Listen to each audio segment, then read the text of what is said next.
I was recently home back in the States. My son taking, we went back to New York, visit friends and family, and obviously whenever we're back home, I like to get down to Miami. I love the city, but I also have friends down there that are important for me to see.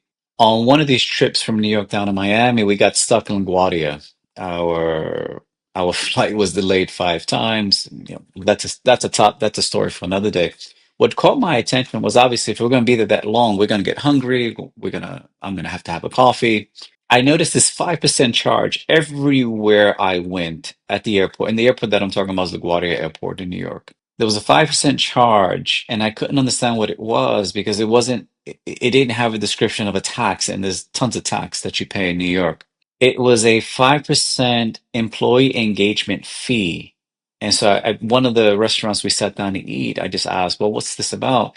And the employee explained to me that I'm paraphrasing, obviously, it's to support programs that help encourage employee engagement. I thought on the surface, oh, that's kind of cool. But I also had this pit in my stomach that felt slightly uncomfortable because there was no opt-in or opt-out option.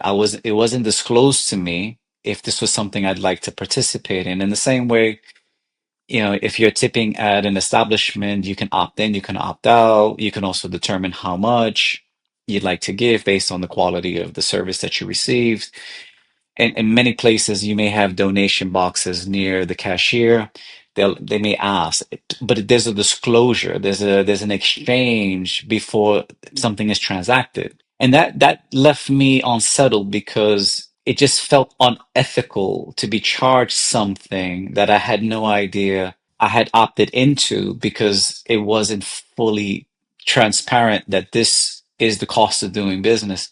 And while it's 5%, it's not about the money and it's not about the percent. It's about whose responsibility is it to be developing and engaging employees?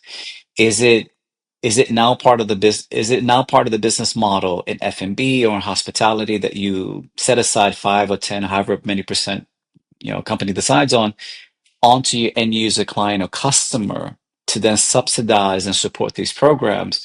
I don't know. I don't know that that's entirely okay. I think there needs to be some level of disclosure. And I say that because this affects the customer experience. And I can tell you right now that if I'm in New York and I want to go to Miami, I'm going to find another way to get there. I'm probably going to avoid that particular airport, just not to subject myself to that. Now, it doesn't mean that they're the only airport that does that. It just happens to be that I now know that they do it. And so as a customer, I'm now going to be looking at, well, what is that customer experience look like? And am I getting my money's worth?